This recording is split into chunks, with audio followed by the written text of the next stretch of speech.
नमस्कार, कार्यक्रम issue of the डेमा स्वागत छ। म उद्धव कुमार कार्की। कार्यक्रम इस्यु अफ द डेमा हामी हरेक दिन विभिन्न विषयको उठान गर्छौं अनि समस्यालाई जस्ताको त्यस्तै प्रत्यक्ष रूपमा देखाउँछौं र नियामक निकायको जवाब माग्छौं र समस्या समाधान गर्न तल्लीन रहन्छौं। हामी दूरदराजदेखि सिंहदरबारसम्मका हरेक विषयलाई उत्तिकै महत्त्वका साथ उठान गर्छौं अनि नियामक निकायको लापरवाही र गैरजिम्मेवारी छ भने त्यसलाई सचेत गराउँदै जिम्मेवार बन्न आग्रह गर्छौं। कार्यक्रम इस्यु अफ द डेमा आज हामी पहिरोबाट भएको क्षति, विस्थापित तथा पीडित परिवारलाई राहत र पुनर्वासको लागि सरकारले के सहयोग गरिरहेको छ भन्ने विषयमा केन्द्रित हुनेछौं।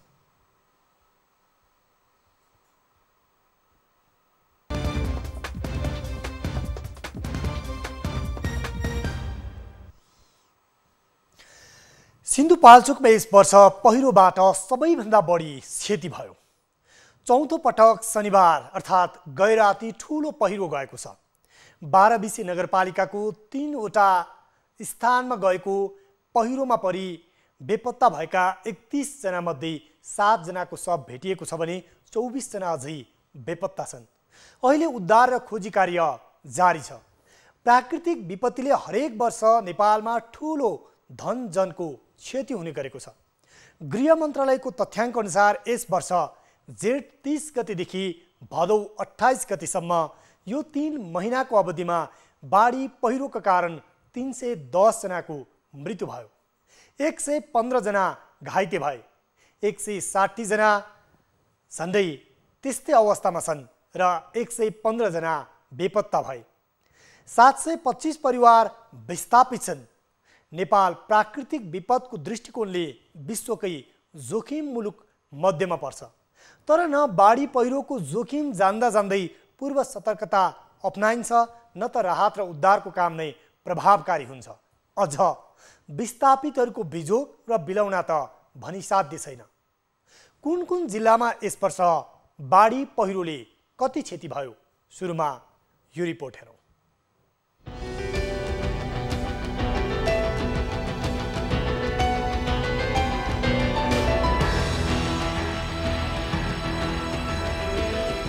यस वर्ष जेठ 30 गतेदेखि भदौ 28 गतेसम्म बाढी र पहिरोमा परि 310 जनाको मृत्यु भएको छ। 115 जना बेपत्ता भएका छन् भने 160 जना घाइते भएका छन्।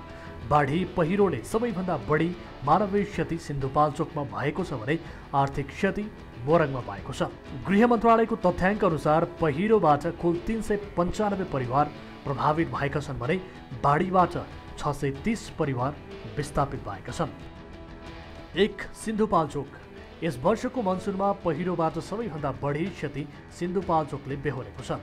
गृह मन्त्रालयका अनुसार सिन्धुपाल्चोकमा मात्रै पहिरोमा परि 61 जनाले ज्यान गुमाए। पहिरोमा मात्रै होइन, बाढीले पनि सिन्धुपाल्चोकमा क्षति पुर्याएको छ। गत असार 24 गते राति सिन्धुपाल्चोकमा अत्यधिक वर्षापछि आएको बाढीले बगाउँदा 3 जनाले ज्यान गुमाएका छन्। सबैभन्दा त्रासदीपूर्ण घटना जिल्लाको जुगल गाउँपालिका 2 स्थित लेदीमा भएको थियो। गत साउन 30 गते त्यहाँ भयानक पहिरो जाँदा 37 जनाको ज्यान गयो। पहिरोमा परेका 2 जना अझै बेपत्ता छन्। सिन्धुपाल्चोककै मेलम्ची नगरपालिकामा गत साउन 19 गते पहिरोमा पुरिएर 10 जनाको मृत्यु भयो। त्यस्तै शनिबार राति 12 बिसे नगरपालिकाको भेरखर्क, नागपुजे र च्याङसारमा पहिरो जाँदा 7 जनाको मृत्यु भएको छ भने 24 जना हराइरहेका छन्। 12 घर पुरिएको छ। साउन 1 गते सिन्धुपाल्चोकै भोटेकोशी गाउँपालिका स्थित फुलफिङकट्टीमा 2वटा घर पुरिँदा 5 जनाले ज्यान गुमाए। यो वर्ष सिन्धुपाल्चोकमा 61 जनाको मृत्यु, 50 बेपत्ता र 9 जना घाइते भएका छन्। 2 म्याग्दी। पश्चिम म्याग्दीको धमलागिरी गाउँपालिका 6 मराङमा गत साउन 26 गते गएको पहिरोले पनि धेरैलाई झस्काएको छ। बस्तीमाथिबाट खसेको पहिरोमा परिँदा 19 जनाले ज्यान गुमाए। पहिरोमा पुरिएकाहरूमध्ये 2 जना अझै बेपत्ता छन्। 10 जना घाइते बनेका छन्। 27 परिवार प्रभावित भए। सोही दिन म्याग्दीकै मालिका 7 स्थित बेम गाउँमा पहिरो जाँदा 8 जनाले ज्यान गुमाए। 8 जना राति आएको पहिरोमा पुरिएका हुन्। पुरिएका मध्ये 2 जना अझै बेपत्ता छन्। 2 जना घाइते बनेका छन्, 10 परिवार प्रभावित भएका छन्। गृह मन्त्रालयको तथ्याङ्क अनुसार यी 2वटा पहिरो सहित यस वर्षको मनसुनमा म्याग्दीमा मात्रै 30 जनाले ज्यान गुमाए। 4 जना बेपत्ता छन्, 15 जना घाइते बनेका छन्। यस्तै 43 परिवार प्रभावित भएका छन्। 3 कालीकोट। कालीकोटको तिलागुफा नगरपालिका 1 स्थित नागमा बजारमा साउन 13 गते पहिरोले 4 घर भत्काउँदा 10 जनाको मृत्यु भयो। महावै गाउँपालिका 3 मा साउन 30 गते राति गएको पहिरोमा परे 6 जनाको मृत्यु भएको थियो। यी 2 पहिरो सहित यस वर्ष कालीकोटका विभिन्न स्थानमा गएको पहिरोका कारण 37 जनाले ज्यान गुमाए। 17 जना घाइते तथा 6 जना बेपत्ता छन्। 4 तनहुँ। अविरल वर्षासँगैको पहिरोमा पुरिएर तनहुँ ब्यास नगरपालिका 9 माझफाटमा 5 जनाले ज्यान गुमाए। यसै गरी रेसिङ गाउँपालिकामा गएको पहिरोमा परि 5 जनाकै ज्यान गयो। यो सहित यस वर्ष पहिरोमा परेर तनहुँमा 13 जनाको मृत्यु भएको छ। 1 जना बेपत्ता छन् र 26 परिवार प्रभावित भएका छन्। 5 गुल्मी। गुल्मीको रुरु क्षेत्र 5 आटीपाटामा साउन 16 गते गएको पहिरोले एउटा घर बगायो र घरमा रहेका 4 जना पुरिए। यो सहित गुल्मीमा यस वर्षको मनसुनमा विभिन्न ठाउँको पहिरोमा परि 9 जनाले ज्यान गुमाए। 27 परिवार प्रभावित भएका छन्। 6 बागलुङ। त्यस्तै बागलुङमा 34 जनाको मृत्यु तथा 16 जना बेपत्ता र 7 जना घाइते छन्। 7 सङ्खुवासभा। सङ्खुवासभामा 11 जना बेपत्ता छन् भने 1 जना घाइते भएका छन्। 8 कास्की। कास्कीमा पनि 11 जनाको मृत्यु भएको छ भने 17 जना अझै बेपत्ता भएका छन्। र 9 जाजरकोट। जाजरकोटमा 11 जनाको मृत्यु, 6 जना बेपत्ता तथा 17 जना घाइते भएका छन्। यस वर्ष बाढी र पहिरोले ठूलो धनजनको क्षति भएको छ। सबैभन्दा बढी क्षति सिन्धुपाल्चोकमा भएको छ र यो पीडा पटक पटक दोहोरिएको छ। गैराती 12 बिसे नगरपालिकाको भिरखर्क, नाङपुजे र चाङसार भन्ने स्थानमा 12 घर पहिरोले पुर्दा 31 जना बेपत्ता भए। त्यसमध्ये 7 जनाको शव फेला परेको छ। अहिले घटनास्थलमा सेना, नेपाल प्रहरी र सशस्त्र प्रहरी सँगसँगै स्थानीयवासीले खोजी कार्य जारी राखेका छन्। सभामुख अग्निप्रसाद सापकोटा पनि घटनास्थलमा पुग्नु भएको छ। आज हामी सिन्धुपाल्चोकमा पहिरो गएपछि उत्पन्न भएको क्षति र पीडाको विषयमा केन्द्रित हुनेछौँ। सँगसँगै अन्य जिल्लामा पनि पहिरो पीडितको अवस्था के छ त्यो पनि देखाउनेछौँ र सरकारवालाहरूसँग प्रत्यक्ष रूपमा कुराकानी गर्नेछौँ। सबैभन्दा सुरुमा निकै पीडादायी बनेको जुन सिन्धुपाल्चोकमा गैराती 12 बिसे नगरपालिकामा पहिरो गयो र त्यहाँ ठुलो मानवीय क्षति भयो। यति बेला भने यस विषयमा हाम्रा टिभी जर्नलिस्ट अविरल बस्नेतले स्थलगत रूपमा तयार पार्नु भएको यो रिपोर्ट हेरौँ। हिजोका दिनमा पनि सिन्धुपाल्चोकलाई यस्तै किसिमको बाढीले छेद विच्छेद बनाएको अवस्था छ र आज हिजोका दिनमा पनि लगभग सिन्धुपाल्चोकमा हिजोका दिनमा 55 जना र आजको तथ्याङ्कका आधारमा 7 जना गरेर जम्मा 62 जनाले यही बाढीका कारणले गर्दाखेरि ज्यान गुमाइसकेको अवस्था छ। र उक्त स्थलमा चाहिँ हामी के देख्न सक्छौँ भने नेपाल प्रहरी र त्यसै गरी सशस्त्र प्रहरीले चाहिँ अहिले उद्धार कार्य चाहिँ खोजी कार्य चाहिँ जारी गरिरहेको अवस्था छ।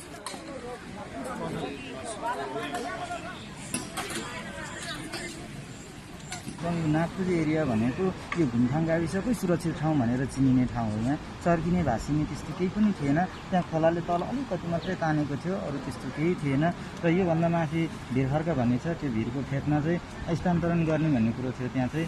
र यहाँ त्यस्तो सोच्दै नसोचेर ठाउँमा यस्तो भयो। रातिको 12देखि 1 बजीसम्म यो घटना घटेको र यहाँ चाहिँ अहिलेसम्मको तथ्याङ्कअनुसार 31 जना बेपत्ता भएकोमा 7 जनाको लास भेटेको अवस्था छ र अझै पनि 22 जना चाहिँ बेपत्ता अवस्था छ। यो ठाउँ पहिला चाहिँ एकदमै राम्रो ठाउँ हो। यो ठाउँ यस्तो स्थिति हुने स्थिति थिएन र यो माथि यो भिरखर्कभन्दा मुनिको ठाउँमा चाहिँ 2टा टुडीखेल जस्तो हुने चौरहरू थियो।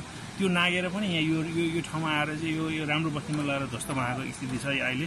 हामी पर गएर बसेको, अब त्यहाँबाट अब हामीले पनि कहाँबाट लयो अनि पछि यो मर्ने अहिले निकाला छ आमा चाहिँ उसको छोरा चाहिँ अब बुढी भेटेन बुढी हार्न भनेर ऊ चाहिँ धुमधामले रोयो अनि नानी निस्केर त्यहाँबाट गयो कि चाहिँ स्कुलतिर गएर बस्यो कि भनेको काम निस्केकै छैन त्यहीँ डुब्यो हो भन्छ रुन्छ अनि घर ढल्यो अरे घर छैन अरे घरै लग्यो भन्यो त्यतिखेर हामीलाई अब यो घर लगाएको छ यहाँबाट पहिरो आएको छ भने थाहा छैन। बाह्रविसे नगरपालिका वार्ड नम्बर 7 भन्छ हामी यो भिरखर्क र नागपुजे भन्छ यो ठाउँमा पहिरो गएको कारणले जम्मा 22 घरहरू पहिरोमा परेका छन्। 22 घरको 31 जना चाहिँ व्यक्तिहरू पहिरोमा परेको र बिहान प्रहरीलाई खबर प्राप्त हुने बित्तिकै बाह्रविसेको टोली र अहिले जिल्लाको टोली र हालको हामी चाहिँ बिहानदेखि नेपाल प्रहरी सशस्त्र प्रहरी र नेपाली सेना तीनटैको टोलीले चाहिँ उद्धार कार्यमा स्थानीयहरूको सहयोगबाट स्थानीय जनप्रतिनिधिहरूको सहयोगबाट हामी उद्धार कार्यमा अहिले लागिरहेको अवस्था छ र अहिलेसम्म हामीले 11 जना व्यक्तिको हामीले चाहिँ शवलाई हामीले चाहिँ खोजी गरिसकेका छौँ भने बाँकी अझै हामीले 20 जना हाम्रो खोजी कार्य छ र अहिले फेरि मौसम प्रतिकूल हुँदैछ पानी परिरहेको अवस्था छ यसले हामीलाई खोजी कार्यमा चाहिँ अवरोध पुर्याउने देखिएको छ।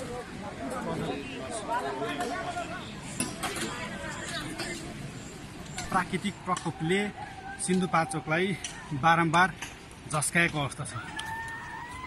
सिन्धुपाल्चोकबाट टिभी जर्नलिस्ट सुरज बस्नेतको रिपोर्ट। यति बेला सिन्धुपाल्चोकमा जुन एउटा पहिरोले क्षति पुर्याएको छ निकै नै दुःखदायी घटना छ र त्यहाँ 22 घर पहिरोले क्षति पुर्याएको छ भने 31 जना हराएको मध्ये भर्खरै 11 जनाको शव प्राप्त भएको अर्थात् खोजिएको भनेर त्यहाँ उद्धारमा खटेका सिन्धुपाल्चोकका प्रहरी इन्चार्ज राजन अधिकारी एसपी हुनुहुन्छ उहाँले जानकारी गराउनु भएको थियो र त्यहाँ हाम्रा टिभी जर्नलिस्ट यति बेला सुरज बस्नेत अविरल हुनुहुन्छ र उहाँसँग हामी थप जानकारी लिनेछौँ। सुरज, यति बेला तपाईँ पहिरो स्थलमा हुनुहुन्छ, त्यहाँको अवस्था अहिले कस्तो छ जानकारी गराउनुहोस् न। पक्कै पनि उद्धव, म अहिले यति बेला सिन्धुपाल्चोक जिल्लाको वडा नम्बर 7 नागपुचे भन्ने ठाउँमा छौँ र यतिखेर पछिल्लो चरण चाहिँ अहिले लगभग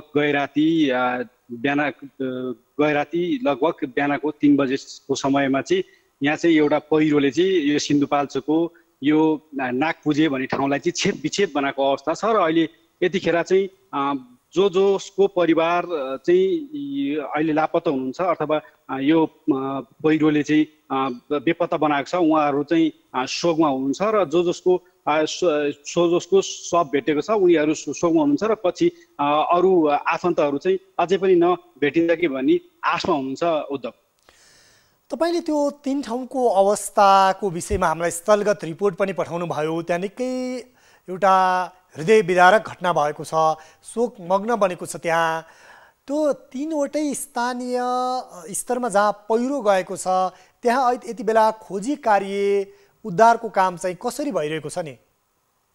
पक्कै पनि उद्धव, अहिले पछिल्लो चरण नेपाली सेना त्यसपछि त्यसै गरी नेपाल प्रहरी र सशस्त्र प्रहरी चाहिँ तीव्र रूपमा अहिले खोजी कार्य जारी राखिरहेको अवस्था छ र पछिल्लो चरण चाहिँ यहाँ चाहिँ अहिले लगभग यो क्षेत्रमा र अरू क्षेत्रमा पनि यहाँका नेपाल प्रहरी त्यसपछि त्यसै गरी सशस्त्र प्रहरी र नेपाली सेनाले चाहिँ तीव्र रूपमा खोजी कार्य गरिरहनु भएको छ। उद्धव, यति बेला तपाईँ नागपुचेमा हुनुहुन्छ, भिरखर्क र चाङसारमा चाहिँ त्यहाँ अहिले के छ खोजी कार्य? त्यहाँ केही बेर अगाडि तपाईँ त्यहाँ पनि पुग्नु भएको थियो। पक्कै पनि उद्धव, अहिले त्यहाँ चाहिँ त्यो क्षेत्रमा चाहिँ अहिले पछिल्लो चरणको अपडेट अनुसार चाहिँ 4 जनाको शव चाहिँ भेटिसकेको अवस्था छ र उनीहरूको चाहिँ दाह संस्कारको लागि लगिसकेको अवस्था छ र अझै पनि अरू बेपत्ताको पनि खोजी कार्य तीव्र रूपमा खोजी कार्य भइरहेको छ। उद्धव, त्यहाँ बेपत्ता भएका व्यक्तिहरू अझै पनि जीवित भेटिने आशा कतिको छ सुरज?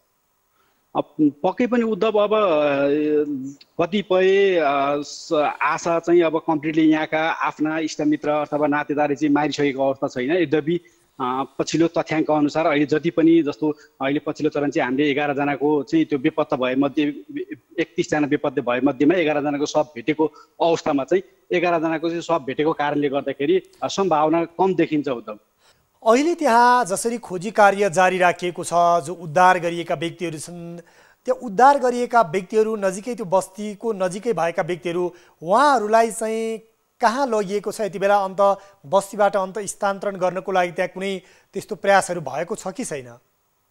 जस्तो उद्धव, अहिले म यही घटनास्थलमा छु र त्यहाँबाट लगभग 100 मिटरको दूरीमा चाहिँ उतापट्टि एउटा स्कुलको पक्की भवन रहेछ उद्धव, र त्यहाँ अहिले पछिल्लो चरण चाहिँ त्यो क्षेत्रमा चाहिँ अहिले यहाँ जति पनि उहाँका आफन्तहरू हुनुहुन्छ, जो चाहिँ अहिले लगभग हिजो त्यो घटनाबाट चाहिँ हिजो चाहिँ योभन्दा पल्लो गाउँको त्यो व्यक्तिहरू जो हुनुहुन्छ, जो चाहिँ त्यो घटनामा पर्नुभएको छैन, उहाँहरू चाहिँ अहिले त्यो स्कुलमा राखेको छ। र अहिले पछिल्लो चरण चाहिँ नेपाल प्रहरी, सशस्त्र प्रहरीले चाहिँ पछिल्लो पर त्योभन्दा अलिक पछिल्लो सेफ एरियामा चाहिँ टेन्ट चाहिँ बनाउँदैछ उद्धव उहाँहरूलाई राख्नको लागि।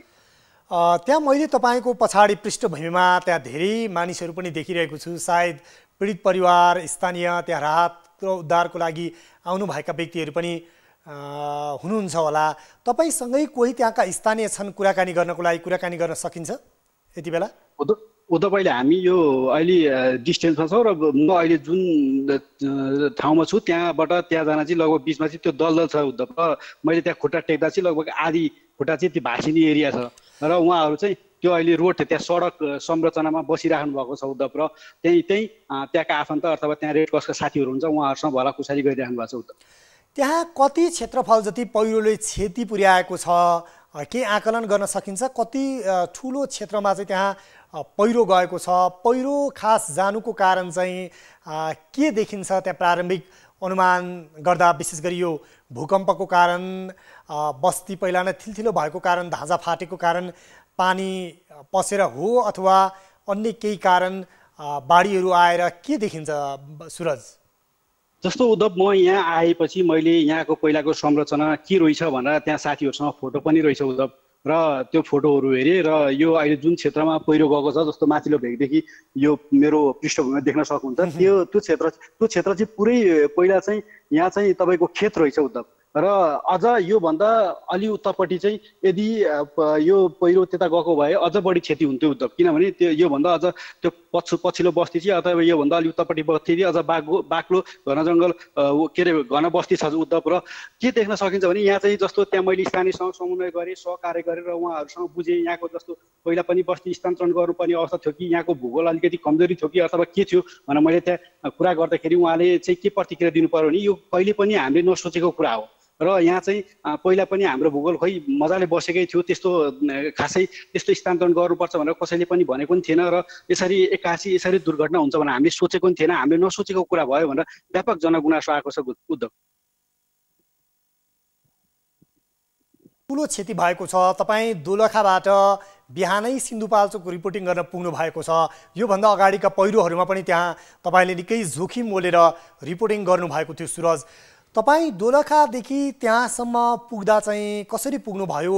बाटोहरू कस्तो छन्? त्यहाँको अवस्था कस्तो छ? तपाईँ कति घन्टामा त्यहाँसम्म कस्तो कस्तो बाटो छिचलेर पुग्नुभयो त्यो पनि जानकारी गराउनुहोस् न। पक्कै पनि उद्धव, हामी बिहान लगभग यो खबर सुनेपछि हामी सुरुमा त स्तब्ध भयौँ र त्यहाँबाट हामी चाहिँ आफ्नो बाइकमा दोलखाबाट मुडे सडक खण्ड 125 भएको र बारम्बार 6 वर्ष 7 वर्षदेखि खेताले काम नगरेको अवस्थामा त्यहाँसम्म चाहिँ आउन लगभग मलाई 2 घन्टा साढे 2 घन्टा लाग्यो उद्धव, जुन बाटो चाहिँ पिच भएको खण्डमा 45 मिनटको बाटो पनि होइन। र त्यसपछि तल आइसकेपछि खाडी चौर आइपुग्यो उद्धव, र खाडी चौर आइसकेपछि यता 12 बिसे आइयो र 12 बिसेबाट पहिला यहाँभन्दा अगाडि पहिरो गएको ठाउँ जम्मू भन्ने ठाउँमा आइपुग्यो र त्यहाँबाट लगभग पैदल यात्रा गर्दै, जस्तो यहाँको संरचना भूगोल चाहिँ अलिकति बारम्बार यहाँ चाहिँ अलिकति ढुङ्गाहरू खस्ने, त्यो बाटोमा पनि बाटो चाहिँ त्यस्तै किसिमको छेद भएको देखिन्थ्यो उद्धव। र ज्यान जोखिममा राखेर हामी चाहिँ अहिले यो स्थलमा आइपुग्दा चाहिँ उद्धव अहिले पनि हामीलाई पूर्ण विश्वस्ता चाहिँ के छैन भने अझै पनि हामी चाहिँ सेफ छैनौँ भनेर हामीलाई पूर्ण रूपमा हामी विश्वस्ता चाहिँ छैन उद्धव। र अहिले पछिल्लो चरण चाहिँ अब यो क्षेत्रमा आइसकेपछि अब यहाँको स्थानीयसँग समन्वय गऱ्यौँ र यहाँको पीडित वर्ग, त्यसै गरी हाम्रो जनपदको इन्चार्ज र त्यसै गरी सबैसँग समग्र रूपमा छलफल गर्दा अथवा त्यहाँका आफन्त अथवा त्यहाँका छिमेकीसँग हामीले छलफल गर्दा चाहिँ उनीहरू चाहिँ एकदमै मर्माहित हुनुहुन्छ उद्धव। र उहाँहरूलाई चाहिँ अझै पनि कति चाहिँ मेरो हातखुट्टा अझै पनि कामिरहेछ, हामी त सुतिरहेका थियौँ, मध्यराति 2 बजेको समयमा चाहिँ यस्तो घटना भयो र हामीले त सोचेको पनि थिएनौँ। अब यो भूभागबाट अलिकति तल चाहिँ हाम्रो खोला भएको कारणले गर्दाखेरि जहिलेकाहीँ खोलो चाहिँ गडाङगुडुङ गर्ने आवाज आउँथ्यो र यसै गरी चाहिँ अब यसै यो अवस्थाले चाहिँ त्यही खोला चाहिँ कराएको होला, खोलाको बहाव चाहिँ बढेको होला भनेर हामीले परिकल्पना गऱ्यौँ। तर पछिल्लो चरणमा यहाँ हेर्दाखेरि अब आफ्नै आफन्त चाहिँ बगाइसक्यो भनेर चिच्याउँदै कराउँदै आइसकेको अवस्थामा चाहिँ हामीले थाहा पाएको हो भनेर त्यस्तो किसिमको गुनासो आयो। त र हामीले यहाँ आइसकेपछि हामीलाई के पनि के अनुभूति भयो भने जस्तो जोखिम मोलेर आउँदा कमसेकम हामीले चाहिँ सत्य समाचार चाहिँ सम्प्रेषण गर्न लाग्दाखेरि चाहिँ हामीलाई चाहिँ एक किसिमले गर्व महसुस भएको छ। हस् सुरज, यहाँलाई धेरै धेरै धन्यवाद। एकदमै सुरक्षित भएर काम गर्नुहोला र सुरक्षित भएर रिपोर्टिङ गर्नुहोला। हामी यहाँसँग पुनः जोडिनेछौँ। अहिलेलाई धन्यवाद। उहाँ हुनुहुन्थ्यो हाम्रा टिभी जर्नलिस्ट अविरल बस्नेत सुरज र उहाँ यति बेला सिन्धुपाल्चोकको घटनास्थलमा अर्थात् पहिरो गएको स्थलमा हुनुहुन्छ र सिन्धुपाल्चोकको 3वटा स्थानमा भिरखर्क, नागपुजे र चारसाङ भन्ने जुन स्थान छ 12 नगरपालिकाको, त्यो 3वटा स्थानमा पहिरो जाँदा निकै नै स्तब्ध पार्ने घटना भएको छ। र सिन्धुपाल्चोकमा पछिल्लो तथ्याङ्क हेर्ने हो भने 62 जनाको निधन भएको छ 3 महिनामा पहिरोमा परेर, अझै 24 जना हराइरहेको भनिएको छ। त्यसमा यति बेला थप 2 जनाको शव भेटिएको र 22 जना हराएको भनेर त्यहाँका प्रहरी अधिकारीहरूले भनिरहेका छन्। र हामी देशभरि यति बेला हेर्दा पहिरोले एउटा पीडा दिएको छ। नेपाल प्राकृतिक विपत्तिको जोखिमले निकै नै जोखिमपूर्ण मुलुकमा पर्छ र यस पटक पनि पर्याप्त तयारी र बेलैमा सचेत नहुँदा थप धनजनको क्षति भएको भनेर हामी भन्न सक्छौँ। किनकि अहिले सिन्धुपाल्चोकको 12 नगरपालिकाको जुन स्थानमा पहिरो गएका छन् ती स्थानमा पनि भूकम्पको कारणले गर्दा बस्तीमा धाँजा फाटेकाले बस्ती कुनै पनि बेला पहिरोले बग्न सक्छ। त्यसैले बस्ती स्थानान्तरण गर्नुपर्छ भनेर पटक पटक आवाज उठेको थियो। स्थानीयले भनेका थिए हामीलाई अन्तै सारियोस् भनेर, यद्यपि उनीहरूलाई बस्ती सारिएन र यो अकल्पनीय दुःखद घटना बेहोर्नु पर्यो। यति बेला घटनास्थलमा सभामुख अग्निप्रसाद सापकोटा पनि पुग्नु भएको छ। विशेष गरी उहाँको गृह जिल्ला पनि हो सिन्धुपाल्चोक र उहाँले उद्धारको काम र बेपत्ताहरूको खोजीमा पहल गर्नु भएको छ र यति बेला उहाँसँगै उहाँका प्रेस सल्लाहकार श्रीधर नेउपाने पनि पुग्नु भएको छ र विशेष गरी सभामुखले के पहल गरिराख्नु भएको छ र कसरी काम गरिरहनु भएको छ या भनौँ त्यहाँको उद्धारको काम र बेपत्ताहरूको खोजी कार्यमा कसरी समन्वय गरिराख्नु भएको छ त्यो विषयमा पनि हामी प्रत्यक्ष कुराकानी गर्नेछौँ। र कुराकानीका लागि हामीसँग त्यहाँबाट सभामुखका प्रेस सल्लाहकार श्रीधर नेउपाने पनि हाम्रो प्रत्यक्ष सम्पर्कमा हुनुहुन्छ यति बेला। श्रीधरजी, यहाँलाई स्वागत छ न्युज 24 टेलिभिजनको कार्यक्रम इस्यु अफ द डेमा। धेरै धेरै धन्यवाद यहाँलाई।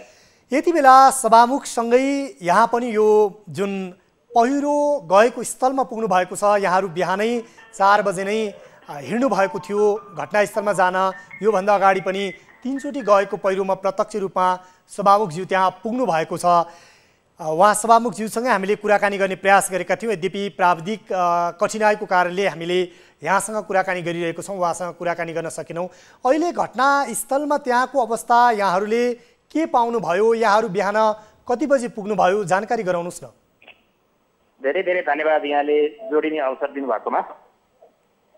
सबभन्दा पहिला त यो सिन्धुपाल्चोकमा परेको विपत्तिको बारेमा नियमित रूपमा रिपोर्टिङ गरेर र यसलाई कसरी जोगाउन सकिन्छ, कसरी न्यूनीकरण गर्न सकिन्छ भनेर छलफल बहस चलाउनु भएकोमा यहाँलाई धन्यवाद। आज बिहान 4 बजे हाराहारीमा हामीले यो पहिरोको खबर र दुःखद खबर पाएपछि 5 बजेदेखि तयारी गरेर हामी 6 बजे काठमाडौँबाट हिँड्यौँ र 9 बजे पहिरो स्थल पुगिएको थियो। सिन्धुपाल्चोकमा गएको असारको 24 गते रातिको पहिरो, जसलाई हामी जम्मू पहिरो, खाजल पहिरो भन्छौँ, त्यो एउटा साउन 30 गते बिहानको लिगी पहिरो त्यो र आजको समेत गरेर ठुला ठुला भीषण 3वटा पहिरो गएका छन्। एकपछि अर्को झन्झन ठुलो र दर्दनाक पीडा दिन खालका छन्। यो बारबिसे नगरपालिका वडा नम्बर 7 मा रहेको यो जुन पहिरो छ आजको यो निकै माथिदेखि तलसम्म पुगेको छ। माथि डाँडाबाट सुरु भएको पहिरो भोटेकोसी नदीसम्म पुगेको छ। यसको लम्बाइ 1 किलोमिटर भन्दा पनि लामो छ भनिन्छ। माथि भिरकोट गाउँलाई कोरेर आएको लेदो पहिरोले तल्लो नागपुजे समेत आएर त्यो गाउँ समेत बगेर तल्लो भोटेकोसीमा आइपुगेको अवस्था हो। निकै हृदय बजारक छ। सिन्धुपाल्चोकमा तुलनात्मक रूपमा सुरक्षित भनेर ठानिएको स्थान हो यो। यसलाई जोखिमयुक्त स्थानको रूपमा मानिएको थिएन यसभन्दा अगाडि। तर यो स्थानमा नै यति ठुलो पहिरो आएर यति धेरै जनधनको क्षति हुँदाखेरि सिन्धुवासी खास गरी सुरक्षित छ भनेर बसेका मान्छेहरू पनि निकै त्रसित बन्न पुगेका छन्। हजुर, सामान्य सभामुखज्यूले जब घटनास्थल पुग्नुभयो त्यहाँ भएकाहरूसँग दुःखमा ऐक्यबद्ध जन्म आएको सामान्य राहत उद्धारका कामहरू त चलि नै हाल्छ, त्यो हुन्छ। तर सुरक्षित बस्ती हाललाई अस्थायी र पछिको लागि स्थायी स्थानान्तरणका लागि गर्ने पहलका लागि म सबै काम गर्छु भन्नुभएको छ। र खास गरी काठमाडौँ सकेपछि भौगोलिक अध्ययनका लागि भूगर्भविदहरूको टोली पठाउने र ती टोलीले गरेको अध्ययनको रिपोर्ट सिधै सरकारलाई प्रधानमन्त्रीलाई बुझाएर त्यो अनुसारले सिन्धुपाल्चोकका बस्तीहरूलाई स्थानान्तरण गर्नका लागि पहल गर्ने भन्ने कुरा मुख्य भएको छ। सँगसँगै जोडिहालौँ सिन्धुपाल्चोकमा 72 साल वैशाख 12 र 29 गतेको भूमिचालोले धेरै क्षति गरायो। त्योभन्दा अगाडि 71 साल साउनको 17 गते जुरे पहिरोले निकै ठुलो क्षति गराएको थियो। खास गरी भोटेकोसी नदीको किनारा तटीय क्षेत्रमा विपत्तिहरू निकै बढ्ने गरेका छन् र यो वर्ष पनि 2वटा त ठुल्ठुला भीषण पहिरो यहीँ देखियो। हजुर, यो विषयलाई राष्ट्रिय विषय बनाइनुपर्छ बहसको र सिन्धुपाल्चोकमा बसाइने बस्ती जुन एकीकृत बस्ती नमुना बस्ती हुनेछ अबको अध्ययन बस्तीको त्यो बस्तीलाई आधार मानेर नेपालको अन्य जिल्लाहरूमा पनि विपत्तिपछि कस्तो बस्ती बनाउने भन्ने कुराको नमुना बनाउनुपर्छ भनेर यसअघि भदौ 8 गते सामान्य सभामुखज्यूले सिंहदरबारमा एक खालको छलफल राख्नु भएको थियो। अर्थमन्त्री हुनुहुन्थ्यो, गृहमन्त्री हुनुहुन्थ्यो, बागमती प्रदेशका मुख्यमन्त्री हुनुहुन्थ्यो, यातायात मन्त्री हुनुहुन्थ्यो, सिन्धुपाल्चोक जिल्लाबाट प्रतिनिधि गर्ने मान्यहरू हुनुहुन्थ्यो, स्थानीय तहका प्रतिनिधि हुनुहुन्थ्यो। त्यो छलफलमा भूगर्भविद पठाएर अब विस्तृत अध्ययन गर्नुको विकल्प छैन भनिएको थियो। हजुर, भदौ अन्तिमतिर हुँदै गर्दा अब त यो वर्ष बाढी नआउला कि पहिरो नजाला कि भन्ठान्दै गर्दा फेरि यो दुःखद घटना हुन पुगेको छ। हजुर, र अहिले तत्कालको लागि राहत उद्धार, बेपत्ता भएकाहरूको खोजी र विस्थापित भएकाहरूको अस्थायी बसोबासको व्यवस्थाको लागि सबैसँग समन्वय भएको छ सामान्य सभामुखज्यूको पहलमा। हजुर, र यो विरकै छ र अब स्थायी स्थानान्तरणका लागि गर्नेहरूको लागि स्थानीय तह, स्थानीय सरकार, प्रदेश सरकार र केन्द्रीय सरकारसँग समन्वय गर्नका लागि सामान्य सभामुखज्यूले भूमिका खेल्ने भनेर कुरा भएको छ। सँगसँगै तपाईँहरू जहाँ बिहानै पुग्नुभयो सभामुख लगायत यहाँहरूको टोली, त्यतिखेर त्यहाँको अवस्था कस्तो थियो? घटनास्थलको दृश्य कस्तो थियो? अलिकति त्यसको नि वर्णन गर्नुहोस् न। अलिकति हिँडेर जानु पर्थ्यो। अरण्यको राजमार्ग बसमादेखि भूकम्पपछि भोटेकोसी बाढीपछि ठुल्ठुलो छ। त्यो अरण्यको राजमार्गको पार गर्दै गएपछि हामी केही बेर करिब 20 मिनट हिँडेर पहिरो स्थल पुग्यौँ।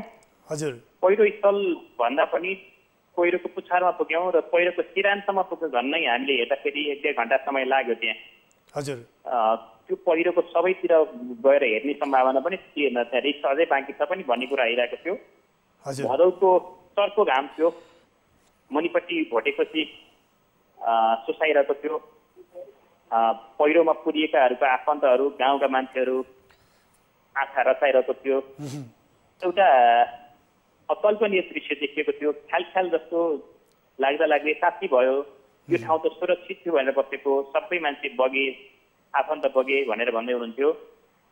त्यहाँ माइती भएर घर जानुभएका र माइतीलाई भेटिन्छ कि भनेर आउनुभएका चेलीबेटीहरूले आफ्नो माइती घर पहिरोले पुरिएको, आफ्नै आमाहरू नभेटिएको जस्ता पीडा पोख्दै हुनुहुन्थ्यो। कतिपयको शवहरू निकाल्ने क्रम जारी थियो। जीवितै भेटिन्छ कि भनेर आशा गरिएका मान्छेहरू मृतक भेटिँदाखेरिको पीडा अर्कै थियो। जुन 210वटा घरहरू त्यहाँ असुरक्षित भनिएको छ, ती असुरक्षित घरका नपुरिएका घरका बाँकी पनि भरे पानी पर्यो भने के हुन्छ भनेर डर मान्दै हुनुहुन्थ्यो। यो पीडाको बिचमा हामी त्यहाँ सान्त्वना दिँदै र अप्ठ्यारो हुँदैन, हामी बसोबास व्यवस्था हुन्छ भनेर सभामुखले सान्त्वना दिँदै उहाँको दुःखसँग दुःख साट्ने काम भयो। र स्थानीय तहले के गर्न सक्छ, प्रदेशले के गर्न सक्छ, केन्द्रले के गर्न सक्छ र समग्र समन्वयमा हामी के गर्न सक्छौँ भन्ने कुरा पनि गऱ्यौँ हामीले त्यहाँ। हजुर। र हामी त्यहाँको स्थानीय तहहरूसँग छलफल गरेर बसेर अहिले अरनिको राजमार्गलाई व्यवस्थित गर्ने र खुलाउने भन्ने कुरा सन्दर्भमा कुरा भएको थियो। हजुर। अहिले तातोपानी नाका र काँक्री सीमा नाकासम्म कस्तो बाटो छ भनेर हजुर सामान्य सभामुखज्यूले अनुगमन गर्ने र हेर्ने कार्यक्रम अन्तर्गत हामी चीनसँग जोडिएको नेपालको तातोपानी नाका लिपिङ आइपुगेका छौँ। हजुर। श्रीधरजी, यहाँले यो जानकारी गराइरहँदा विशेष गरी आज जहाँ पहिरो गएको छ त्यो क्षेत्र भूकम्पले धाँजा फाटेको कारणले बस्ती स्थानान्तरण गर्नुपर्छ भनेर पहिला नै भनिएको थियो। यद्यपि त्यसमा ढिलाइ हुँदा यो दुर्भाग्य अकल्पनीय क्षति बेहोर्नु पर्यो भनेर स्थानीयले भनिरहेका छन्। त्यहाँको खास भौगोलिक अवस्था चाहिँ के रहेछ? पहिला विक्रमजी म तपाईँलाई करेक्सन गरिहालौँ। सिन्धुपाल्चोकको 12 विषय नगरपालिका र भोटेकोशी गाउँपालिका यसै पनि पहिरोबाट जोखिमयुक्त ठाउँ हो। भूकम्पको प्राधिकरणले गरेको अध्ययनमा सबैभन्दा जोखिममा रहेको जिल्ला सिन्धुपाल्चोक हो र त्योमा पनि जोखिमको पालिका भनेको भोटेकोशी हो। तर 12 विषय र भोटेकोशीमा सुरक्षित मानिएका बस्तीहरूमा पर्ने बस्ती हो घुमथाङ र त्यो ठाउँ। त्यो पहिला नै जोखिमयुक्त भनेको ठाउँ होइन। तर अब हामीले के बुझ्नुपर्ने भएको छ भने सिन्धुपाल्चोकका पहाडहरू सिलसिलो भएका छन्, अब सजिलो छैन र यो पहाडहरूमा सुरक्षित भनेर बसेका ठाउँहरू असुरक्षित हुन सक्ने, जोखिम हुन सक्ने हुनाले अब विस्तृत अध्ययन गर्नुको विकल्प छैन र त्यो गरिनुपर्छ र यसलाई राष्ट्रिय बहसको विषय बनाइनुपर्छ भन्ने सन्दर्भमा छलफल भइरहेको छ। अर्को विषय चाहिँ त्यहाँ सभामुख लगायत त्यहाँहरूको टोली पुग्दाखेरि, सभामुखज्यू पुग्दाखेरि त्यहाँका स्थानीय पहिरो पीडितहरूले के गुनासो राखे, हामीलाई यो गरिदिनुहोस् भन्ने के आग्रहहरू गरे होलान्। अनि तपाईँहरूले उहाँहरूको यो अहिले समस्या छ यसलाई सम्बोधन गर्नको लागि के पहल गर्छु भनेर भन्नुभएको छ नि सभामुखज्यूले? धेरै गुनासो सम्बोधन वा गुनासो कुरा भन्दा पनि अवस्था हेर्दाखेरि हामीलाई तत्कालै राहतको कुरा, टेन्टको कुरा, अस्थायी बसोबासको कुरासँग जोडिएको कुरा केही उठेको थियो, स्थानीय तहसँग जोडियो र उहाँहरूले सम्बोधन गर्ने कुरा भइसक्यो। जहाँसम्म स्थायी बसोबासको कुरा र सुरक्षाको कुरासँग जोडिएको छ, सिन्धुपाल्चोकको साँच्चै नै भूगोल के हो त? यहाँका सबै भूगोलहरू बिग्रिसकेका छन् त। यहाँ थुप्रै निधिहरू छन्, थुप्रै जम्मूहरू छन्, थुप्रै अप्ठ्यारा ठाउँहरू छन्, घुमथाङहरू छन् त भन्ने एउटा शङ्का जुन जन्मिएको छ, त्यो शङ्काका बिचमा यो भूगर्भविदले बोल्ने कुराहरूले बोल्नु भएन र यो अध्ययन गरेपछि मात्र निष्कर्ष निकाल्न सकिन्छ भन्ने कुरा गरिएको छ। अहिले तत्काल पर्ने अप्ठ्यारा र अस्थायी बसोबासको लागि पर्ने कुराहरू चाहिँ सबै व्यवस्थापन गरिएको हुनाले अरू धेरै गुनासाहरू त रहेनन्। के हामी सुरक्षित रूपमा बाँच्न पाउँछौँ त भनेर बाँकी रहेका घरहरू जो पुरिएनन् पहिरो वरिपर, उहाँहरूको चिन्ता थियो उहाँहरूलाई सुरक्षित राख्ने र पहल गर्ने काम चाहिँ हुन्छ भनेर स्थानीय सरकारदेखि सबैले भन्नुभएको छ। श्रीधरजी, यहाँलाई यो जानकारीको लागि, यो समय र संवादको लागि धेरै धेरै धन्यवाद। थप पीडितहरूको पीडामा मलम लगाउन यहाँहरूले पहल गर्नुहोस्, यहाँलाई धेरै धेरै धन्यवाद। उहाँ हुनुहुन्थ्यो सभामुख अग्निप्रसाद सापकोटाका प्रेस सल्लाहकार श्रीधर न्यौपाने र उहाँ सभामुखसँगै घटनास्थलमा पुग्नु भएको थियो र अहिले त्यहाँको अवस्था के छ भनेर हामीले उहाँसँग जानकारी लियौँ। र यति बेला भने हामी त्यहाँका पहिरो पीडितहरूको हृदय विदारक जुन कारुणिक अवस्था छ, कसरी पहिरो गयो, उहाँहरू के भन्नुहुन्छ, यति बेला पहिरो पीडितहरूको यो भनाइ हामी जस्ताको तस्तै राख्छौँ। धेरै माथिबाट आएको होइन, त्यो माथिबाट अलिकति भत्किएको भरमा यहाँ तल आएर यत्रो बिचल्ली, उतापट्टि त्यस्तै छ, फेरि यस्तै पहिरो छ उतापट्टि नि मानेको क्षति धेरै भएको छ के अरे, 8-9 जना यतापट्टि गरेर मैले भर्खरसम्म सुन्नमा आउँदाखेरि 31 जनाको भन्ने कुरो चाहिँ मोटामोटी त्यही भएको छ। एकिन जानकारी चाहिँ छैन। चिरफार भएको छ भन्ने सुनेको थियौँ होइन। उहाँ साथीहरूलाई चाहिँ त्यो ठाउँमा नबस्नुहोस्, त्यहाँ चाहिँ सुरक्षित छैन भने सुरक्षित ठाउँमा बस्नुहोस् भनेर भनेका थियौँ। हामीले होइन। अब त्यो भन्दा पनि अब 81 यति यहाँको चाहिँ एकदम अचम्मैको कुरा भयो। यहाँसम्म त्यो पहिरो पुग्छ भन्ने चाहिँ हामीलाई त्यो कल्पना गरेकै थिएन। यहाँको साथीहरूलाई चाहिँ त्यो यहाँको परिवार जो अहिले यो 12-15 घर यहाँ पुगेको चाहिँ यहाँ चाहिँ त्यो कल्पनै नगरेको, यहाँको चाहिँ सुरक्षित ठाउँमा छ भन्ने उहाँले सोचिराख्नु भएको थियो होइन।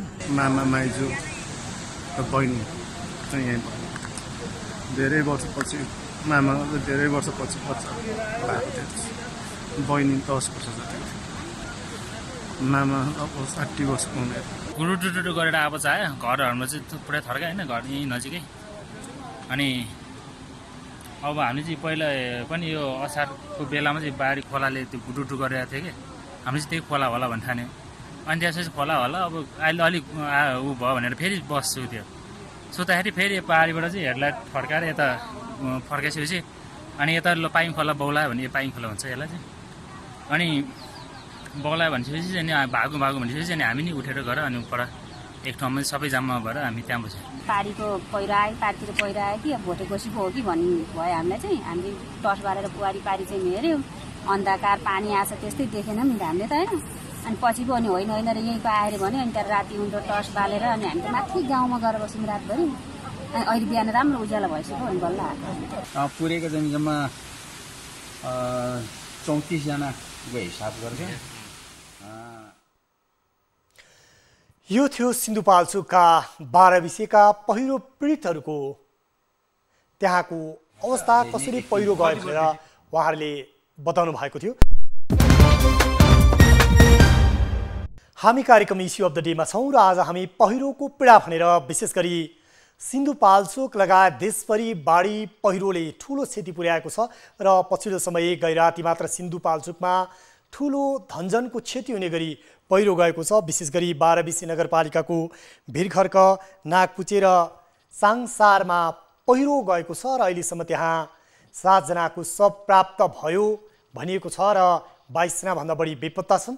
र यति बेला भने त्यहाँको थप अवस्थाको विषयमा जानकारी लिनका लागि हामी यति बेला सिन्धुपाल्चोकका प्रमुख जिल्ला अधिकारी उमेश कुमार ढकालसँग प्रत्यक्ष सम्पर्कमा छौँ। यहाँलाई स्वागत छ कार्यक्रम इस्यु अफ द डेमा। धन्यवाद छ। यति बेला हामीले संक्षेपमा भन्यौँ भने जुन 3 ठाउँमा पहिरो गएको छ त्यहाँको घटनास्थलको अवस्था के छ जानकारी गराउनुहोस् न।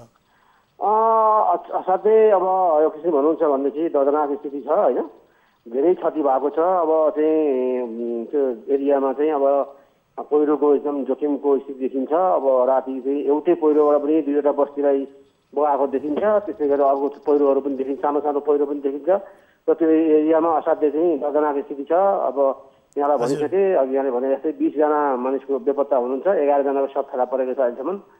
र त्यहाँको मानिसहरूलाई चाहिँ सुरक्षित ठाउँमा राख्नको लागि चाहिँ हामीले चाहिँ स्थानीय पालिकाहरूसँग मिलेर हामी काम गरिरहेको छौँ र नजिकको कुनै सुरक्षित ठाउँमा राख्नको लागि चाहिँ पालिकाले त्यहाँ ठाउँ व्यवस्थापन गर्नुभएको छ। हामीले चाहिँ त्यसलाई आवश्यक पर्ने टेन्टहरू, त्रिपालहरू लगायतका सामग्रीहरू, भाँडाकुँडा लगायतका सामग्रीहरू पठाएका छौँ त्यहाँ र चाहिँ त्यसलाई हामी समन्वय गरेर व्यवस्थापन गर्दैछौँ। त्यहाँ अहिले विस्थापितहरूलाई चाहिँ कहाँ लगेर राख्ने भनेर त्यहाँ कसरी समन्वय गरेर कसरी अहिले पुनर्स्थापना भनौँ अथवा तत्कालको लागि विस्थापितहरूलाई कहाँ लगेर राख्ने ठाउँको बन्दोबस्त कसरी गर्नुभएको छ?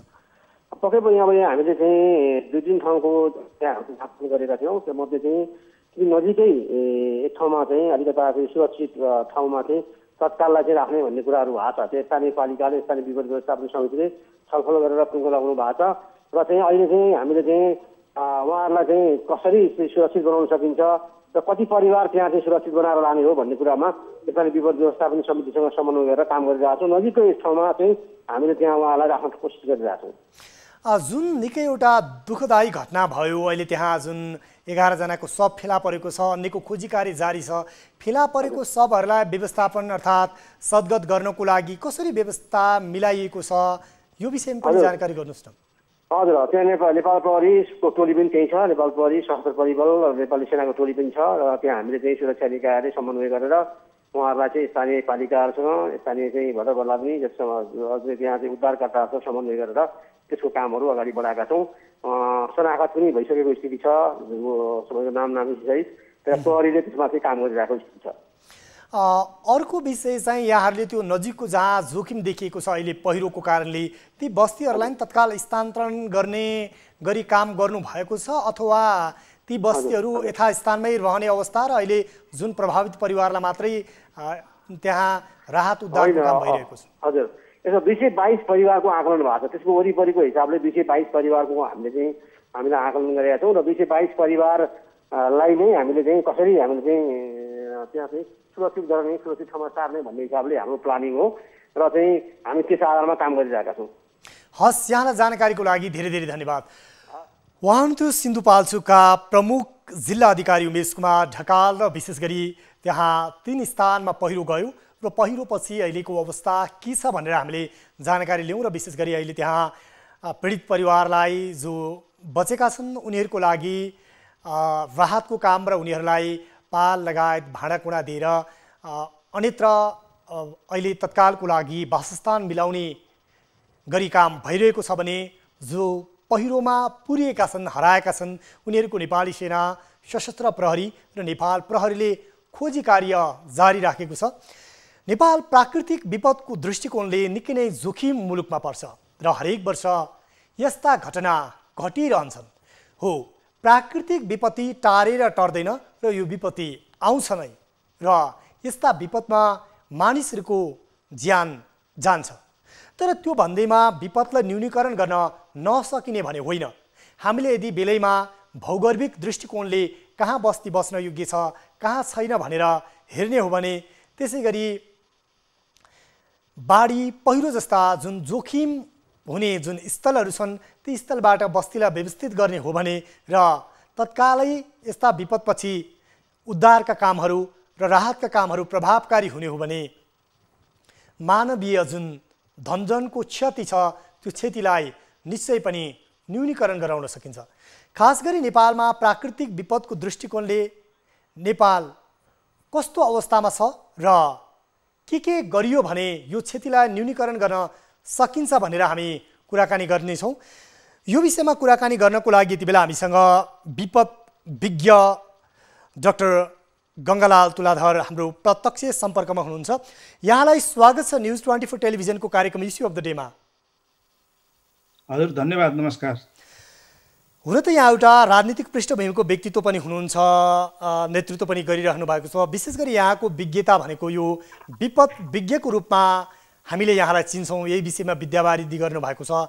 यो प्राकृतिक विपदका दृष्टिकोणले चाहिँ नेपाल कस्तो मुलुकमा पर्छ नि?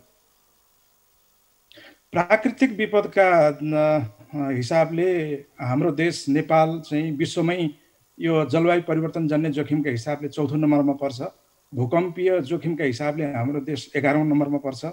बहुप्रकोपीय जोखिमका हिसाबले हाम्रो देश 20औं नम्बरमा पर्छ र बाढी पहिरो जन्य जोखिमका हिसाबले हाम्रो देश 30औं नम्बरमा पर्छ। यसरी हेर्दा सबै प्रकारको विपदबाट चाहिँ हाम्रो देश चाहिँ एउटा विपदको दृष्टिकोणले हेर्दाखेरि चाहिँ एउटा हटस्पट भनेर भने पनि हुन्छ। र वर्ष्यौनी जस्तो चाहिँ के भन्दाखेरि यो मनसुनको विपदले हामीलाई जसरी आक्रान्त पार्ने गरेको छ र हामी परिरहेका छौँ, यसले सन् 1971 देखि अहिलेसम्मको एउटा तथ्याङ्कलाई विश्लेषण गरेर हेर्ने हो भने झन्डै वर्षमा 300 देखि 400 मान्छेहरू चाहिँ यो मनसुनी विपदकै कारणले मात्रै मर्ने गरेको चाहिँ रेकर्डहरू देखिन्छ। अध्ययन अनुसन्धानहरूले त्यस्तो देखाएको छ। यसै वर्ष पनि मनसुन सुरु भएको जेठ 30 गतेदेखि हो। यो जेठ 30 गतेदेखि अहिलेसम्मकै कुराकानी गर्दा 353 भन्दा बढी मान्छेहरू चाहिँ देशैभरि चाहिँ मरिसकेको स्थिति छ र चाहिँ 90 भन्दा बढी मान्छेहरू चाहिँ बेपत्ता भइराखेको स्थिति छ। त्यस कारणले गर्दाखेरि चाहिँ हामी वर्ष्यौनी यो मनसुनी विपदको कारणले चाहिँ आक्रान्त भइरहेका छौँ। त्यसैले हाम्रा प्रत्येक बस्तीहरू, हाम्रा प्रत्येक ठाउँहरू चाहिँ कुन ठाउँहरू असुरक्षित छन्, कुन ठाउँहरू चाहिँ सुरक्षित छन् भन्ने कुरालाई भूगर्भविदहरू, यो जियोलोजिस्टहरूबाट राम्रोसँग अध्ययन गराएर कुन ठाउँ चाहिँ असुरक्षित हो त्यस्तो ठाउँमा मानिसहरू बस्नु हुँदैन, सुरक्षित ठाउँमा सार्नुपर्छ भन्दै हामीले आएका छौँ। यहाँले यो भनिरहँदा जुन क्षतिको दायरा प्रत्येक वर्ष बढिरहेको छ, गत वर्षको तुलनामा यस वर्ष यो बाढी पहिरोको कारणले गर्दा ठुलो धनजनको क्षति भयो, यो क्षति न्यूनीकरण गर्नको लागि चाहिँ राज्यले कस्ता कस्ता कदम चाल्न सक्छ, के तयारी गर्न सक्छ, त्यो पनि जानकारी गराउनुहोस् न। यहाँले एकदमै राम्रो प्रश्न गर्नुभयो। खास गरिकन चाहिँ हामी विपद जोखिम न्यूनीकरण र व्यवस्थापनको सिलसिलामा चाहिँ अहिले हामीले जुन संवैधानिक व्यवस्था गर्दै विपद जोखिम न्यूनीकरण र व्यवस्थापन ऐन 2074 बनाउँदै सङ्घ प्रदेश र स्थानीय तहमा समेत पनि विपद व्यवस्थापनका धेरैवटा संरचनाहरू स्थायी प्रकृतिको संरचनाहरू बनाउने, त्यसको परिचालनको लागि चाहिँ हामीले कोषहरूको व्यवस्था गर्ने, इमर्जेन्सी अपरेसन सेन्टरहरू सञ्चालन गर्ने सरी यो हिसाबले चाहिँ हामीले चाहिँ काम गर्न थालेका छौँ। तथापि विगतमा भन्दा अलिकति राम्रो ढङ्गले चाहिँ काम गर्न थालेको हो कि भन्ने खालको कुरा हुँदाहुँदै पनि यति धेरै मान्छे मर्नु एउटै सिजनमा चाहिँ अहिले भनौँ न मैले भनिहालेँ 353 जना भन्दा बढी मान्छेहरू मर्ने खालको कुरा, सिन्धुपाल्चोकमा मात्रै अरू 53 जना मान्छेहरू चाहिँ मर्ने खालको कुराहरू चाहिँ यो चाहिँ अत्यन्त दुःखको कुरा हो। अहिले मैले देखेको र मैले चाहिँ अभ्यासमा राम्रोसँग चाहिँ आउन नसकेको कुरा के हो भनेर भन्दाखेरि सङ्घीय संरचना अनुसार मुलुक गइसके पछाडि हामीले विपद व्यवस्थापनको सवालमा प्रदेश र स्थानीय सरकारका र सङ्घीय सरकारको साझा सूचीमा पनि विपद व्यवस्थापन भनेर राख्यौँ र स्थानीय सरकारको एकल सूचीमा पनि विपद व्यवस्थापन भनेर राख्यौँ। तर जुन तरिकाले चाहिँ हामीले चाहिँ यो मान्छेको मृत्युको सङ्ख्या जो हो त्यो घटाउँदै जानुपर्ने खालको कुरा हो, त्यो चाहिँ गर्न सकिरहेका छैनौँ, त्यो झन् बढ्दै गइरहेको स्थिति छ।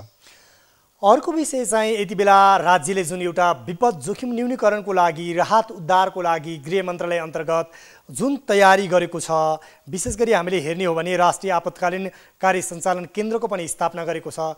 सरकारको तयारी जुन विपद न्यूनीकरण गर्न र राहत उद्धारको काममा त्यो सरकारको तयारी, स्रोत साधनको परिचालन चाहिँ कतिको सन्तोषजनक पाउँछौँ नि हामी? अब यो पटक चाहिँ अघिल्लो वर्षभन्दा यो पटक अब कोभिड-19 यो विश्वव्यापी यो महामारीले हामीलाई आक्रान्त पारेको एउटा परिवेश छ, त्यसलाई नजरअन्दाज त गर्न मिलेन। तर मनसुन पूर्वकै दिनहरूमा खास गरिकन मनसुन सुरु हुनुभन्दा अगाडि यो वर्ष जेठको 30 गतेबाट मनसुन सुरु भयो, त्योभन्दा अगाडि नै दुई पटकसम्म चाहिँ सामान्य प्रधानमन्त्रीज्यूको अध्यक्षतामा भएको विपद जोखिम न्यूनीकरण र व्यवस्थापन राष्ट्रिय परिषदको बैठक बस्यो र त्यो राष्ट्रिय परिषदको बैठक बसेर यो प्री मनसुनकै बेलामा केही सङ्केतहरू चाहिँ हामीले यो पटक देखिसकेका थियौँ। धेरै दिनसम्म चाहिँ यो पानी परिरहेको स्थिति थियो। त्यस कारणले गर्दाखेरि चाहिँ 72 वैशाख 12 गतेको भुइँचालो पछाडि 29 गतेको भुइँचालो पछाडि जुन दरदर बनाएका चाहिँ भागहरू छन्, खास गरिकन चाहिँ मुलुकको 31 वटा जिल्ला, त्यसमा पनि पहिलो 14 जिल्ला भित्रको यो सिन्धुपाल्चोक, धादिङ, दोलखा जस्ता जिल्लाहरू, रसुवा जस्ता जिल्लाहरू चाहिँ असाध्यै संवेदनशील छ भन्ने खालको कुराहरूलाई नै बुझेर के चाहिँ पूर्व तयारी, मनसुन पूर्व तयारीको लागि चाहिँ यो पटक धेरै नै राम्रो काम भएको हो। सामान्य प्रधानमन्त्रीज्यूले बैठक बसेर प्रमुख प्रतिपक्षीको नेता हामीले यो जुन तयारी गर्दा गर्दै पनि हामीले जुन क्षति बेहोर्नु परेको छ, विशेष गरी अलिकति भन्नुपर्दा हुन त स्रोत साधनकै विषय नै आउँछ। एउटा भौगोलिक विकटताले पनि जुन हामी मारमा छौँ, प्रभावित छौँ। विशेष गरी भन्दा राज्यले चाहिँ के कुरामा तयारी गर्नु पर्थ्यो? यो विपद न्यूनीकरणको लागि कहाँ कहाँ राज्य चुकिरहेको छ, के कमजोरी छ, यसलाई कसरी औँल्याउन सकिन्छ संक्षिप्तमा?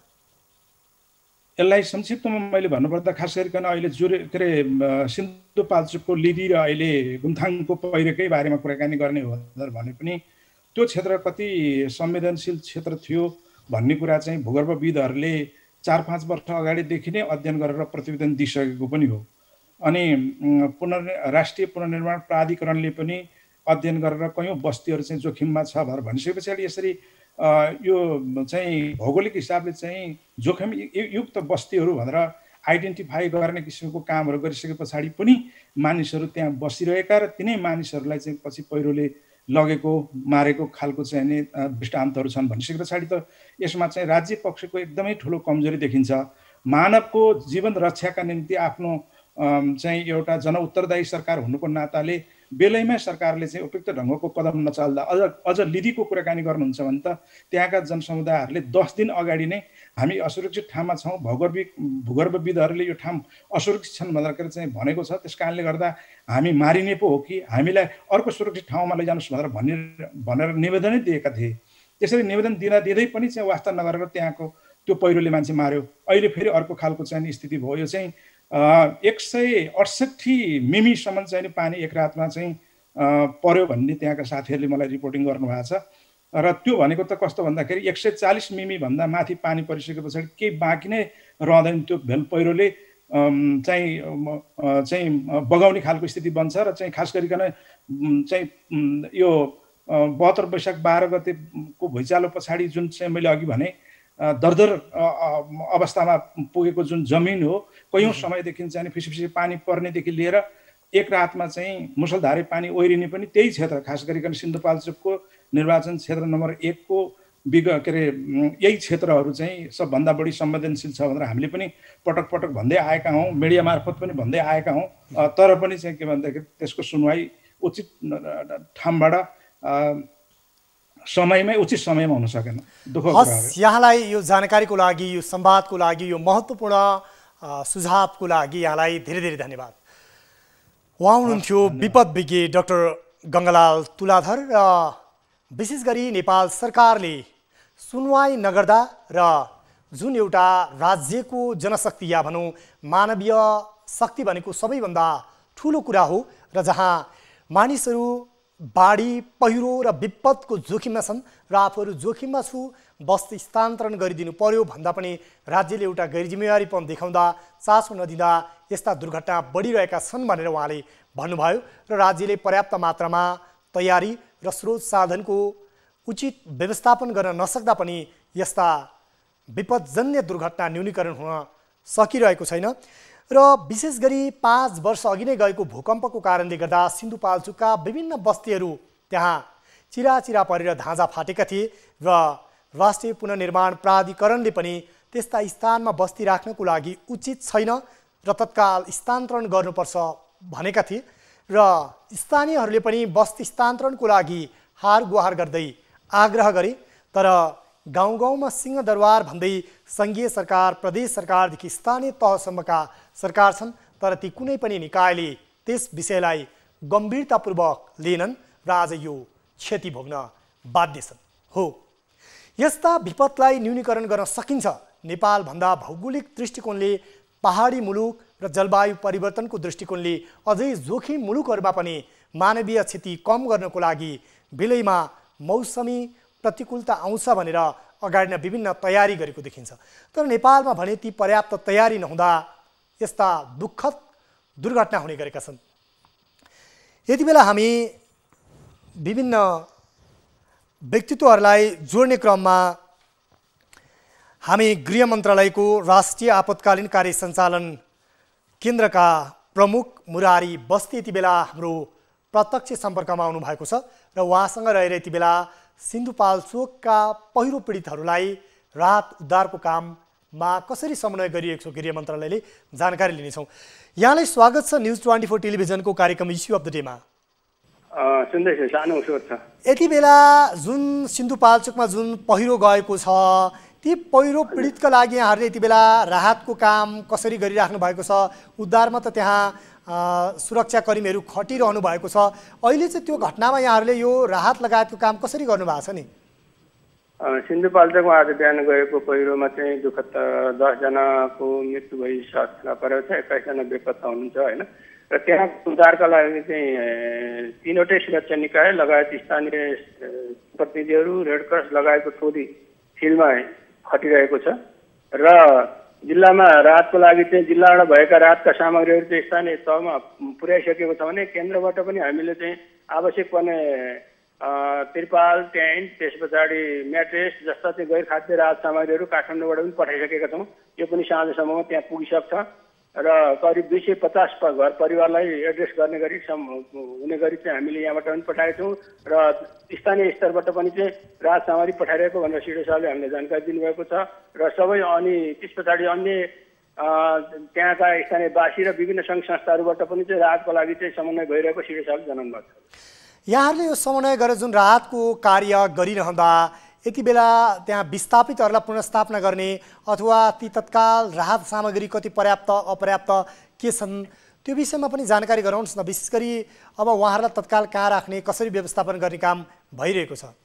अहिले यस्तो यो अलग सडन घटेको घटना हो होइन, त्यस हुनाले अब हामीले चाहिँ केही हदसम्म हामी पूर्व तयारीका कामहरू गरिरहेका थियौँ। तथापि पनि त्यो पर्याप्त नहोला भनेर हामीले त्यहाँ के गरेका छौँ भनेदेखि त्यहाँबाट तुरुन्त पुगाउँ र नभएको सामानहरू चाहिँ हामीले यहाँबाट पठाउने र त्यहाँ सुरक्षित स्थान खोजेर सुरक्षित स्थानमा चाहिँ सम्याउने अथवा चाहिँ सहजीकरण गर्ने कार्यहरू चाहिँ स्थानीयबाट भइसकेको छ। र पालिकाहरूले पनि के भन्नुभएको छ भने हामी ठाउँको लागि समस्या हुँदैन, हामी केही सुरक्षित ठाउँमा हामीले गर्छौँ, खालि त्यसलाई चाहिने चाहिँ खाद्यान्न तथा गैर खाद्यान्न राहत सामग्रीहरू उपलब्ध गराइदिने भनेर अनुरोध गरे अनुरूप जिल्लाले पनि त्यसमा चाहिँ पूर्ण रूपमा चाहिँ परिचालन गरेको छ भनेदेखि हामीले केन्द्रले पनि त्यहाँ चाहिँ सपोर्ट गरेका छौँ र चाहिँ अब तत्काल घटेको घटना हुनाले तुरुन्त नपुग्न सक्नुहुन्छ, तर साँझसम्ममा हामीले उहाँहरूलाई चाहिँ राहतको सामग्री पुगाउँछौँ। हस्, यहाँलाई यो जानकारीको लागि धेरै धेरै धन्यवाद। उहाँ हुनुहुन्थ्यो गृह मन्त्रालय अन्तर्गत विशेष गरी राष्ट्रिय आपतकालीन कार्य सञ्चालन केन्द्रका प्रमुख मुरारी अवस्थी र उहाँले पनि यति बेला राहतको काम प्रभावकारी ढङ्गले गर्नको लागि पहल गरेका छौँ भनेर भन्नुभएको छ। यसरी यस वर्ष पनि जुन विपद आएको छ, विपदको सबैभन्दा मार सिन्धुपाल्चोकवासीले खेपेका छन्। तर यस्ता विपदलाई न्यूनीकरण गर्नको लागि राज्यले यथेष्ट तयारी गर्ने र राहत र उद्धारको काम प्रभावकारी बनाउनको लागि छुट्टै सुरक्षाकर्मी परिचालन गर्ने र थप जनशक्ति परिचालन गर्ने गरी व्यवस्था मिलाउने र यस्ता जोखिमपूर्ण स्थानबाट बस्ती स्थानान्तरण गर्ने हो भने र विज्ञहरूको सुझाव लिएर बस्ती व्यवस्थापन गर्ने हो भने यस्ता विपदबाट हुने मृत्युदर र अकल्पनीय घटना न्यूनीकरण गर्न सकिन्छ। कार्यक्रम इस्यु अफ द डेमा आज हामी पहिरोको पीडा भनेर विशेष गरी सिन्धुपाल्चोकको पहिरोमा केन्द्रित भयौँ। कार्यक्रम इस्यु अफ द डे आजलाई यति नै। कार्यक्रमबाट म उद्धव कुमार कार्की लगायत सम्पूर्ण युनिट बिदा हुन्छौँ। नमस्कार।